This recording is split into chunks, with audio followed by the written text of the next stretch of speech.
Bienvenue à cette présentation de la société DXN et de l'intérêt de ses produits. Un petit mot tout d'abord sur le logo DXN. DXN est la forme courte chinoise du mot Daxen qui signifie digne de confiance. La forme ovale rouge représente le soleil levant, le feu, avec l'idée d'une pensée positive, l'idée de progrès. Les pouces en vert représentent le Ganoderma, avec une idée de vitalité, de croissance. Enfin, en bleu, l'eau, la compagnie, en tant que base de la croissance. DXN est la plus grande société de Ganoderma dans le monde. Le Ganoderma lucidum, communément appelé reishi, est donc ce champignon rouge que vous voyez sur la diapo. DXN est une société malaisienne créée en 1993 par le Dr Lim. DXN cultive, produit et commercialise le Ganoderma dans une gamme de produits pour le bien-être. DXN possède 70 hectares de culture de Ganoderma situés à Kedah, en Malaisie, que vous pouvez d'ailleurs voir sur cette photo. Et comme vous pouvez le constater, les cultures sont situées dans un environnement verdoyant, loin de l'urbanisation et donc de la pollution. Des industries de haute technologie sont chargées de la production avec des labels de qualité comme le GMP ou les ISO standards. Plus de 5 millions de distributeurs dans plus de 150 pays font la promotion des produits DXN.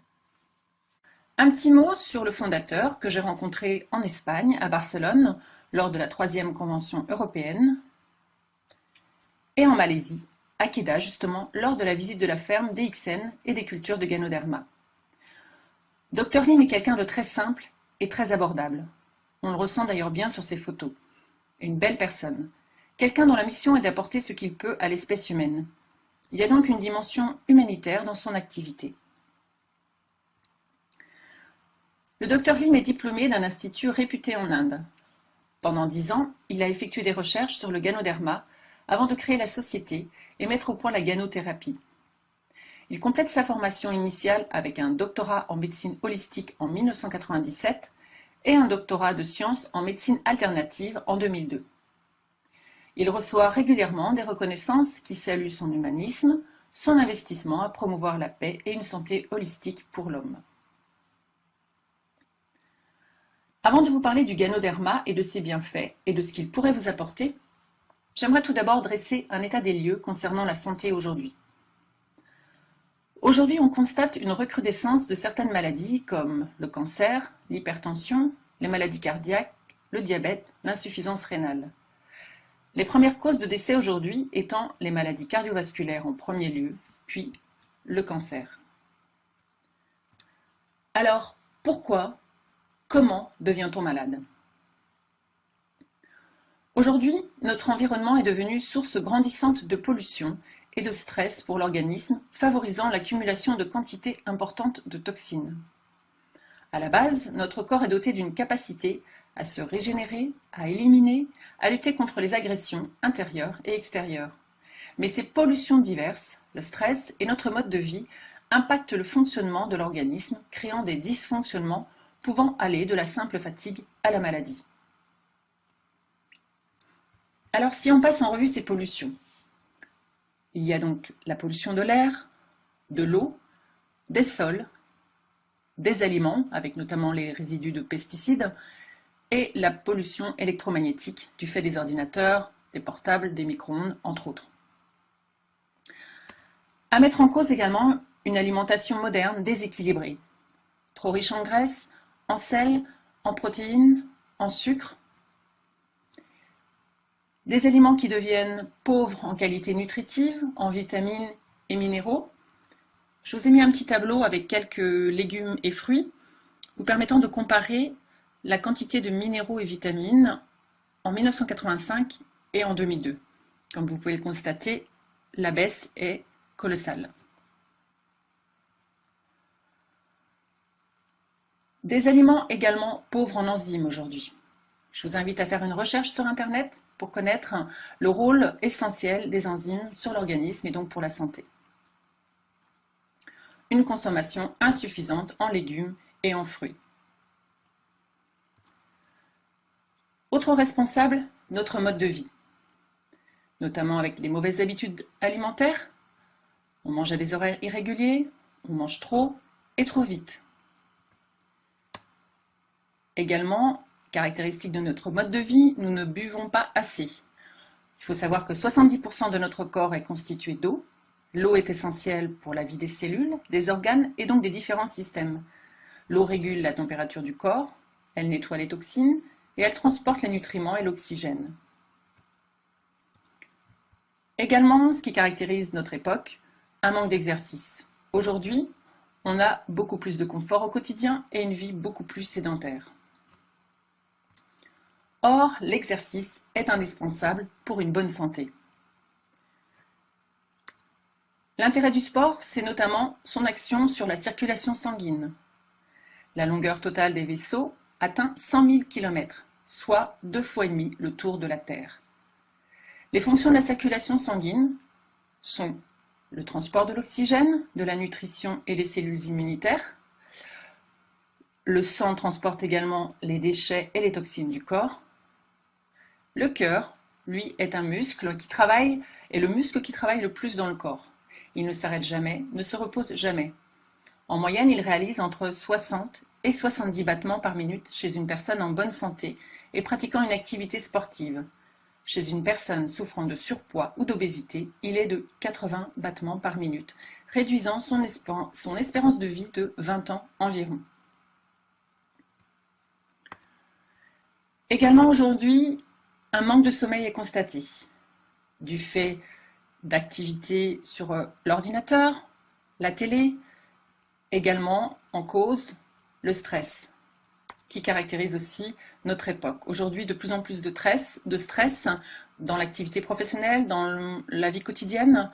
Et donc ce stress, ces pensées négatives, ces tensions psychiques générées et accumulées contribuent à instaurer un état d'être qui bloque et déséquilibre le fonctionnement de notre organisme. Toutes ces toxines s'accumulent avec le temps et entravent le bon fonctionnement de nos organes. Elles deviennent le premier facteur de vieillissement prématuré et de surcharge pondérale de l'organisme. Une des incidences majeures de tout cela, c'est l'acidification de notre corps.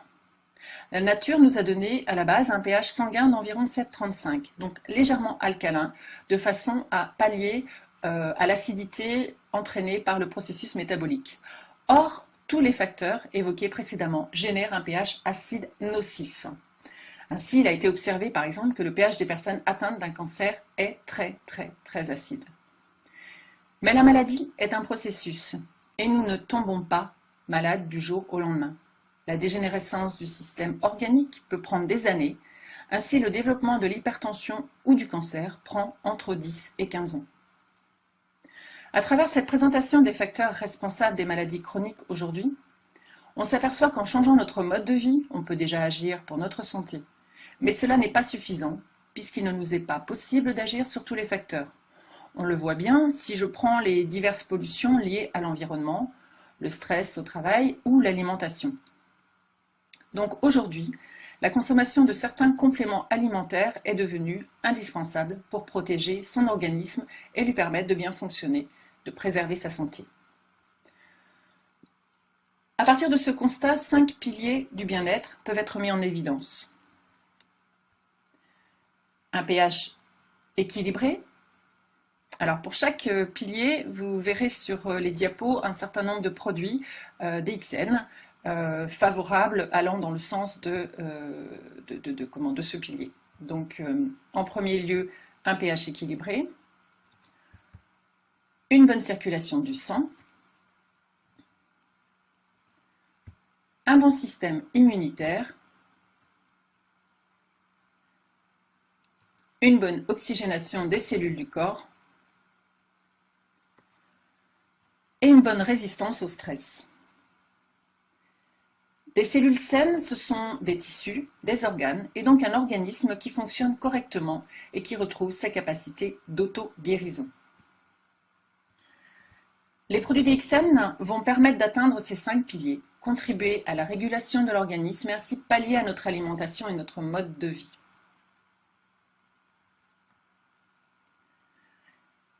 Les produits DXN, c'est notamment une gamme de boissons Organoderma. Il y en a pour tous les goûts, café crème, thé, chocolat. Sans changer nos habitudes, juste en remplaçant notre café, chocolat ou thé habituel par une des boissons DXN, nous pouvons profiter des bienfaits du Ganoderma. ce qui peut aussi être une alternative pour les personnes qui ont du mal avec les gélules. Personnellement, j'ai pu ainsi régler mon problème d'hypotension. Mon amie Madeleine, quant à elle, a réglé son problème d'hypertension et de cholestérol. Par ailleurs, le café DXN est consommable par les personnes souffrant d'arythmie cardiaque grâce au mode de préparation qui le rend nettement moins caféiné. Également, les personnes souffrant d'ulcères à l'estomac peuvent consommer ce café, car le Ganoderma, de par son alcalinité, neutralise l'acidité du café. DXN propose donc également une gamme de compléments alimentaires. Je ne vais pas vous les présenter en détail car je vous ai déjà donné beaucoup d'informations.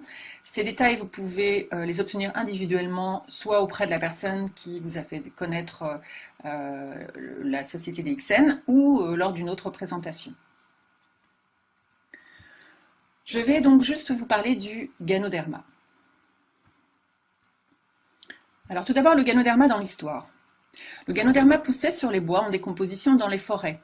Rare à l'état sauvage, il était réservé aux empereurs de Chine. Ses valeurs médicinales sont connues depuis plus de 2000 ans.